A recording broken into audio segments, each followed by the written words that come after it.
What is going on? It is Alex coming back at you with another video. And today we are going to be doing the All Pro Rookie Team of the Year. Feel free to like, comment, subscribe. Would love for you to join the community and get us to 10K by the end of the year. That is the big goal, and it's possible. So let's get that going. All the other links are in the description to take advantage of the show. And we're going to be having probably a new sponsor as of probably Tuesday of next week, which is going to be sick. Obviously, it's not that crazy. They're just a fun company. But let's get into this. Let's have some fun. Starting out with the first team offense. And unfortunately, there's not going to be a first team, second team. It starts getting a little bit too convoluted when we start doing stuff like that. But I just really wanted to have the rookies, well, especially when it comes to offensive linemen. There's really not that much out there. But I wanted to give some credit to those who have played really damn well. So starting out with the skill positions, going to line, and then for the defense, we'll go line to skill position. Y'all know how to do this. Y'all know how I do this. But looking at the quarterback, Stroud, he's done phenomenally well. We do have to bring up the fact he did lose to Bryce Young. So, there is still some credit for Bryce in this equation. But, he's been, apart from that game, relatively consistently a badass. And, I'll take it on the chin. I mean, to be fair, that offensive system has performed really damn well overall, but he's handled pressure really well. He's been ballsy in putting the ball in spots where he just feels that he can put it. For me, I've started to reduce the amount that I hate players on Twitter because based on my opinions, they're the opinions of the players now. And what I love to see is the fact that, honestly, I didn't like CJ in his sophomore year. And the fact is, by the end, the more I watched and the more I saw him progress up through that Georgia game, through the combine, I fell in love with him. He ended up being a top 10 player on my board. So for me, I actually keep that as a record for myself. And just for those of y'all who do end up seeing me continue to change my opinion on a player, there's a reason for that, because I really love to see my opinion of a player change rather than hope for a player to be someone that they actually aren't. So good to see Jay again. I'm not going to plant a white flag and say I surrender, but at the same time, I'm also not going to say I was right. So he was my QB3 coming to the draft, tied QB2 with AR.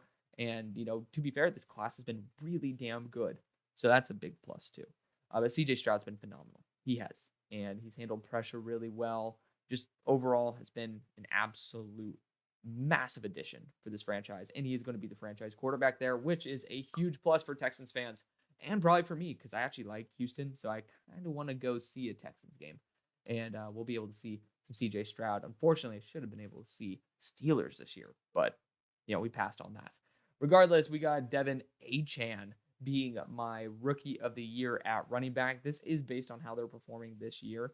And, you look at the other running backs, you got Jahmyr Gibbs as well as Bijan Robinson, which we'll talk about when we get to the notable backups. But the one who's performed when healthy the best, there's no doubt in anybody's mind. There's no debate. You look at the statistics, he's better in almost every single category. Devin Achane was tearing up the NFL.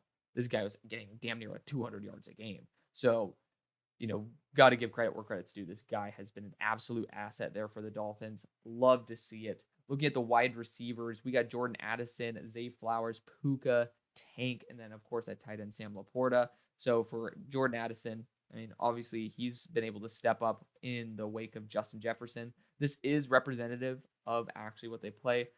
A lot of wide receivers do flip side to side, but Jordan Addison had the best split of left wide receiver to right wide receiver, while Puka, I think, has been exclusively a right.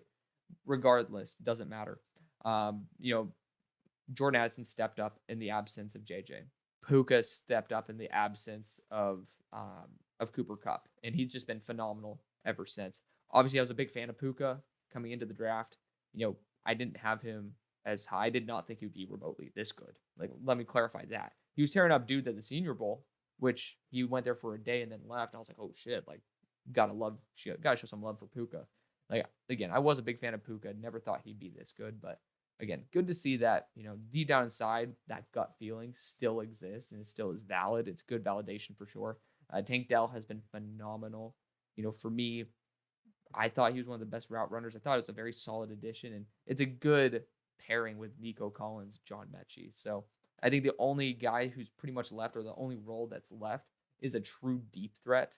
And I know that Tank could be that, but at his size, at his speed at 4.5 40, I'd want him to be the separator in terms of his route running ability because that's what he's truly special at rather than just go on a go ball. So that's why I honestly like Malik Neighbors potentially being added to that roster. But that's a topic for another day.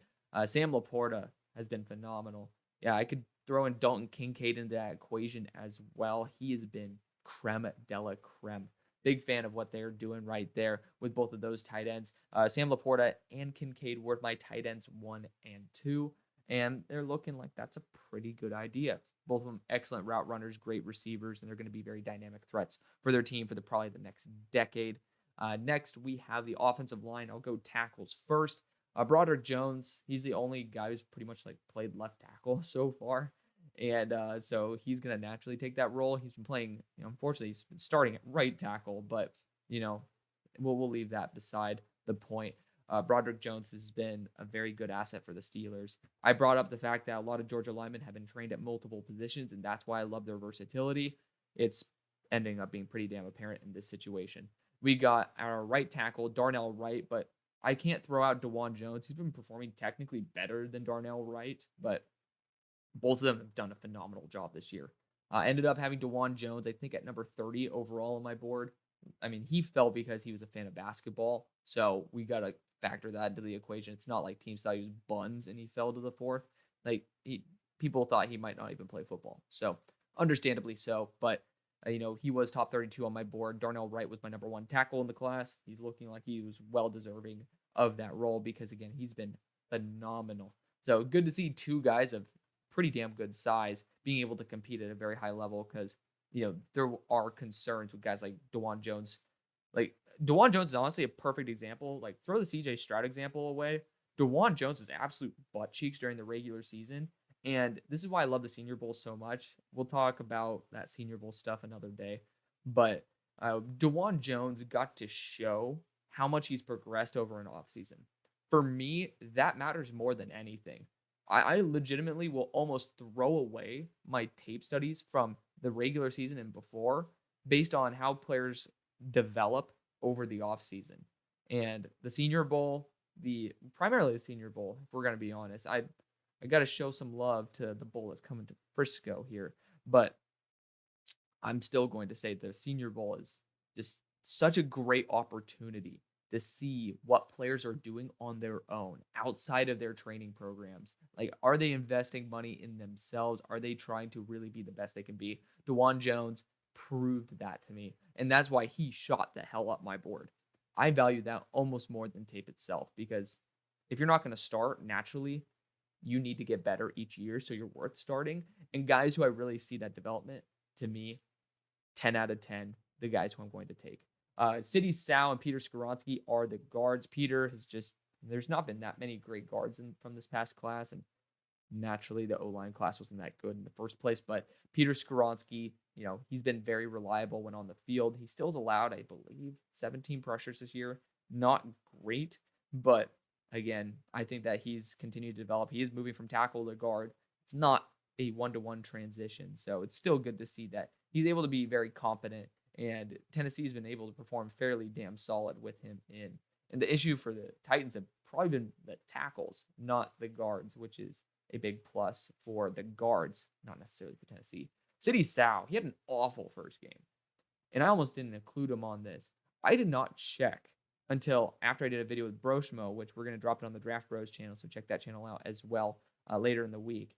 I did not check how City Sal's been absolutely dominant recently. I was going to put Cody Mauck here and be like, he's shown some potential. The City Sal's been actually a really, really good guard. So I got to show some love there for the Patriots. As soon as they took him, I was like, it's such a Bill pick to work out. So I'm pretty happy about that. Patriots, if I'm going to bet on y'all taking a player, it's going to be probably the Yale tackle, Karan Amajaje. Like, that guy, he has pretty much a no-name value, but he's going to be a really good tackle in the NFL. I think that y'all might take him round 3 or 4 because that's, again, a Bill thing to do. Center Olu Oluwatimi, I had a minimum of 100 snaps for the majority of these players, and, he just broke 100. It's pretty much him or, Juice Scruggs hasn't played very much this year at all. but Patterson as well. And Olu's actually been very solid. So very happy to give him some credit where credit is due. I guess I should talk about the awards. I think Rookie of the Year should go to CJ. To be fair, Puka, I mean, he's well deserving of that. Forgot to talk about the backups as well, the notable backups. Jahmyr Gibbs, Bijan Robinson, both of them are done very well, respectively. Bijan's just being underused by a coach that doesn't know how to use star players. It is what it is. I don't know what's up with that. Jahmyr Gibbs, he's having a breakout now, which is fantastic. We all know that he's damn good. And it's good to see that, finally a coach knows how to use them. Then we got the quarterbacks as well. AR, he probably would have been Rookie of the Year if he didn't get injured. The guy just been consistent. He's been very solid throughout the entire year. Unbelievable arm talent as well. And then Will Levis. I mean, this dude, I really think that if he continues on this trend, he could usurp CJ Stroud if CJ comes back down to earth, because Will is handling pressure better than any quarterback that I've probably ever seen coming in day one. And for me, I didn't know, this is a great part of the evaluation process. As someone who never played quarterback and never really had a lot of friends who were quarterbacks, I never got to understand the intricacies of their game. And that's why I watched the QB School. So big shout out to JT. That guy's probably the best YouTuber around. So feel free to go and give him a shout because he deserves $3 million, not $300K. And then also there's a First Down Trading Academy on Instagram. They're great at showing quarterback mechanics. So I've developed a lot mentally because of those two. That's phenomenal. But, still learning the little things of the game, especially like with Will Levis, him just responding to pressure. It's so tough to evaluate someone like CJ, where he has the best line in college, the best weapons. And then Will Levis, he has the worst line in college with the worst weapons. Still something that I have to say I'm still developing on, but it's so good to see that both of those can have successful quarterbacks in the NFL. Both of them have been playing phenomenally. So good for Will. For me, I kind of want to get a Will Levis Titans jersey in the Houston Oilers colorway because he's just so badass. I mean, I just need a jersey from the Oilers colorway. It's just so good.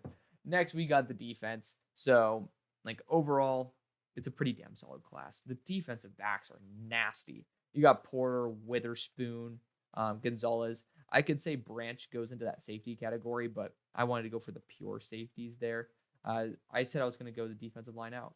We're going to go defensive line out because I want to end off on JPJ. But looking at it, Keanu Benton, another Steeler, he has been on a tear. Ended up, again, loving him at the Senior Bowl. You see these guys, and it's just so much more intricate and in person. You just feel more connected with these players. Nesta Jade Silvera. I mean, I know he's not even included on this, but that's a guy who I ended up falling in love with there too. Again, I really want to go into a spiel about the Senior Bowl or the overall bowl game rules being changed, but I'll throw that away. Jalen Carter probably might be the best defensive player ever to come out of college, especially day one. He's probably going to be a Hall of Famer, but we kind of knew that. His issue was his personality. No one ever questioned his talent. And ultimately, Jalen Carter went to the place where, he got to be around his buddies who know how to make the most out of Jalen Carter and probably keep him in check. So that, I don't think Jalen Carter would have the success everywhere else. I think he went to the perfect spot. That's why I have dream fits. And he ended up being the best version of himself. That's why I fell in love with this pick so much. It would be there or the Steelers, but I'm going to take Keanu Benton as a pretty nice consolation prize. Kalijah Cansey has been pretty damn phenomenal as well. He's been consistent ever since he came back as well. Edge rushers, Will Anderson, Tuli Tuipulotu, both of them have been on a tear. Just this defensive class, especially for D-line and secondary or in corners, really, really good. Will Anderson, he's, I believe, up to 27 pressures this year. He's just been old reliable. Now, is he worth that trade up? I think so. He's been a leader of that defense. He's still a phenomenal player. Is he winning 99% of his reps? No, but who is? He's one of the top pass rush winners in the entire league in terms of the rookies. So that's, it's well worth taking the shot on. He's a good leader. He's going to be consistent, and I honestly think he can continue to get better, which is a big plus. Tuli Tuipulotu, I mentioned him earlier in the offseason. This is a guy who I fell in love with more in the offseason than actually in the regular season. He was somebody where I was watching him versus Tulise Fuaga. That was the game I fell in love with Tulise. And I was like, man, this guy is good. And not Tulise, well, I did there too, but I looked at Tuli. I'm like, I did not give this guy the love he deserved. It's good to see again that gut instinct where the eye test passed. Like it's well worth it. Like it is a pretty damn good validation technique. And Tuli Tupelotu's been on a tear. I've been using that phrase quite a bit now, but he's been doing a very good job. I think over 30 pressures this year. So good job for the Chargers getting one of the edge rushers of their future, especially with Khalil Mack on the end of his. Looking at the linebackers, we will go into the notable backups in a minute. Jason Campbell. Well, now, why am I forgetting Jack Campbell? There we go. Jack Campbell has been performing relatively poorly this year. This whole entire linebacker class has not been good. You can bring Dorian Williams to that equation as well as someone who could be on there. But the only one who's actually performing well this year is Ivan Pace Jr. He is phenomenal. Number 53 player in the draft. Obviously, for me, when he went UDFA, that broke my heart. And it's good to know that, hey, my eyes can see something. Of course, I got to see Ivan Pace in person here at SMU, and I got to see him be really a big fire starter. He ended up making a lot of tempers go a little crazy. So very fun to see that, and he's been a massive asset there for the Vikings, who have now gotten Brian Asamoah, who is one of my favorites, as well as Ivan Pace. So two of my favorite linebackers in the class, or in their respective classes. Now looking at the defense, I'll actually go safeties and then end off on my favorites, the corners. Battle has been super consistent as a safety. Got to throw in Howden as well as a free safety behind Sidney Brown, who's pretty much, it's not a free safety, like left and right safety in that system. But Sidney Brown has been phenomenal. He plays the role that he's supposed to. And when you got to see someone like Terrell Edmonds, who's athletically limited, pretty much get beaten to the catch point on that Tyreek Hill touchdown by Sidney Brown. Like Sidney Brown was closer to the catch point than Terrell Edmonds was, and Sidney Brown was significantly farther away. It's good to see that now they have someone with range. So, Sidney Brown's going to be a massive asset for the Eagles in the future. Jordan Howden has been a great asset for the Saints, so I'm going to throw him in right now. Just, again, someone who should have probably been listed there with Sidney Brown. He's been able to step in and play at a very high level for somebody that I necessarily didn't think was going to play that way. So good for him. Looking at the corners, we got Devin Witherspoon at that nickelback spot or slot. He's played a lot of slot as well as boundary. He's been just, again, the ferocious big hitter. Like for me, Devin Witherspoon is maybe a little bit more athletic, maybe a little bit more apt man coverage corner version of what I think Kalen King is going to be. But Kalen King has more size, and I think he's a little bit more well-balanced. But again, it depends on the system you go to. This was perfect for Devin Witherspoon to play in. Like, he's going to be aggressive. He's going to be man-to-man. Obviously, Zay Flowers kind of got a little bit tricky on him. But, besides that, he's been absolutely locked down. And he's been a massive asset in terms of his big hitting power. He's a Seattle Seahawk through and through. So, love to see that for him. Christian Gonzalez, besides the injury that took him out for the year, was locked down. One of my A-pluses of the draft. And then Joey Porter Jr., my favorite pick in the draft. It feels good when I know I had Isaiah McGuire there as my number 2 player for a while. And that's another reason why I bring up the offseason so much. I saw him working out with essentially nobodies, and then at the Senior Bowl, just started tanking. Again, it's why my opinion is not settled. It's not finalized until all the tapes watched. I ended up pushing him down to, I believe, my 60s or 70s. Like, genuinely disappointed because I didn't see the player I saw during the regular season. I thought he shot himself in the Achilles heel. But the good news was I ended up just prioritizing Joey Porter Jr. at that point. He's been an absolute asset. And, for somebody who obviously I put my balls on the table for, it's good to at least see that, he's going to be a superstar corner. So happy to see it. This class, unreal in terms of the top end talent. And let's talk about the other guys that I haven't mentioned. We got Brian Branch, the other defensive back. He could have easily been thrown in above Devin Witherspoon. He's been great. And obviously, that's been a pick where we all were like, why the hell did he fall? I'm still unsure. Maybe it was a potential medical issue. I don't know. There's just not a logical reason for it. But the edge rushers, we have a lot of really good depth guys. Nick Herbig in that equation, B.J. Ojolari, Byron Young. Byron Young's been statistically better than Will Anderson. But B.J. Ojolari has the highest pass rush win rate out of everybody. I'm excited to see what he's going to do. But again, Nick Herbig, he's starting to get more and more reps, and he's been popping off, which is great to see. But again, this class, super fun to see. Super fun to see that guys are really making an impact. And this class isn't as good as the class that's coming up. So I'm even more stoked. Well, we'll see what happens when, guys start returning. But for the time being, this class that's coming up looks loaded with overall talent, except at the quarterback position. So that is going to be the video. Thank you so much for watching and supporting the show as always. See you on the far side.